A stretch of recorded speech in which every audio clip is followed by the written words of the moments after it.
hash adalah algoritma matematika yang mengubah data berukuran besar atau acak menjadi nilai keluaran tetap atau fixed length output yang disebut hash value atau message digest.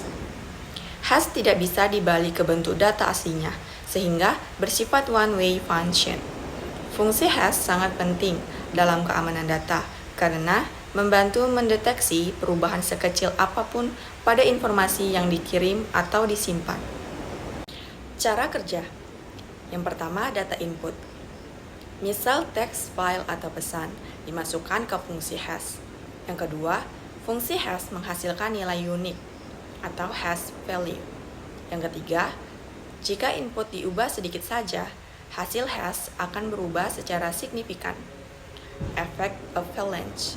Dan yang terakhir, hash digunakan untuk memeriksa integritas data antara pengirim dan penerima. Ciri-ciri fungsi hash yang baik. Yang pertama, deterministik, yaitu input sama selalu menghasilkan output yang sama.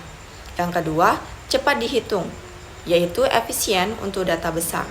Yang ketiga, sulit dibalik atau one way, yaitu tidak bisa mendapatkan input dari output hash. Yang keempat, collision resistant, yaitu kecil kemungkinan dua data berbeda memiliki hash yang sama. Dan yang terakhir, avalanche effect, yaitu perubahan kecil input dan perubahan besar di hash. Penerapan fungsi hash. Yang pertama, verifikasi integritas file, yaitu memastikan file unduhan tidak diubah, misalnya pada software open source. Yang kedua, penyimpanan password. Password disimpan dalam bentuk hash, bukan teks asli. Yang ketiga, digital signature, yaitu pesan di hash sebelum ditandatangani untuk efisiensi. Yang keempat, blockchain, yaitu setiap blok berisi hash blok sebelumnya untuk menjaga rantai data tetap aman. Dan yang terakhir, version control, yaitu setiap commit direpresentasikan dengan hash unik. MAC atau Message Authentication Code. Message Authentication Code atau MEC adalah mekanisme keamanan untuk memastikan bahwa pesan yang diterima adalah yang pertama, asli atau autentik, dikirim oleh pihak yang berwenang, dan yang kedua, utuh, integritas terjaga, tidak dimodifikasi selama transmisi. Berbeda dari hash biasa, MAC menggunakan kunci rahasia bersama atau share secret key antara pengirim dan penerima. Cara kerja. Yang pertama, pengirim menggunakan fungsi hash atau cipher dan kunci rahasia untuk membuat MAC dari pesan. Yang kedua, pesan dan MAC dikirim ke penerima. Yang ketiga, penerima menghitung ulang MAC dengan kunci yang sama. Dan yang terakhir, jika hasilnya cocok, pesan terbukti asli dan tidak diubah. Jenis dan algoritma MAC. Yang pertama, HEMAC atau Hash Based MAC, menggunakan fungsi hash, MISA 256 dan SHA-512. Yang kedua, CMAC atau Cipher Based MAC, menggunakan cipher simetris, MIS-ACE. Dan yang terakhir, UMAC atau VMAC, MAC berkecepatan tinggi untuk jaringan cepat. Tujuan penggunaan. Yang pertama, menjamin integritas pesan dan mendeteksi modifikasi data. Yang kedua, mengautentikasi sumber pesan dan memastikan pengirim yang sah. Dan yang terakhir, mencegah serangan replay atau manipulasi data pada komunikasi jaringan. Penerapan MAC. Yang pertama, protokol keamanan jaringan seperti IPsec, TLS, dan SSH. Yang kedua, sistem autentikasi API, misalnya pada layanan keuangan. Yang ketiga, transaksi pembayaran digital seperti e-wallet dan banking. Dan yang terakhir, keamanan komunikasi antara server atau data integrity check. Selanjutnya, digital signature atau tanda tangan digital.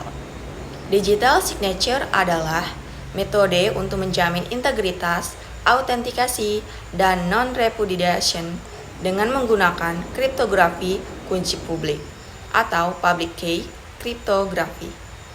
Digital signature membuktikan bahwa suatu pesan atau dokumen benar-benar berasal dari pengirim tertentu dan tidak dimodifikasi setelah dikirim. Cara kerja. Yang pertama, pengirim menghitung hash dari pesan asli. Yang kedua, hash tersebut dienkripsi dengan kunci private pengirim menjadi tanda tangan digital.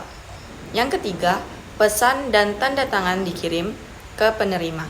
Yang keempat, penerima menghitung hash dari pesan dan mendeskripsikan tanda tangan dengan kunci publik pengirim.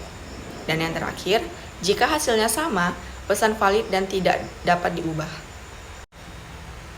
Algoritma digital signature. Yang pertama, RSA atau Reverse Samir Edelman. Yang kedua, DSA, Digital Signature Algorithm. Yang ketiga, ECDSA, Elliptic Curve Digital Signature Algorithm. Dan yang terakhir, EDDSA. Setiap algoritma memiliki perbedaan efisiensi dan tingkat keamanan, namun semuanya berbasis pada prinsip kunci publik privat. Tujuan penggunaan. Yang pertama, autentikasi, yaitu memastikan identitas pengirim. Yang kedua, integritas, yaitu menjamin data tidak diubah selama pengiriman. Yang ketiga, non-repudiation. Pengirim tidak bisa menyangkal bahwa dia mengirim pesan tersebut. Dan yang terakhir, validasi dokumen elektronika menggantikan.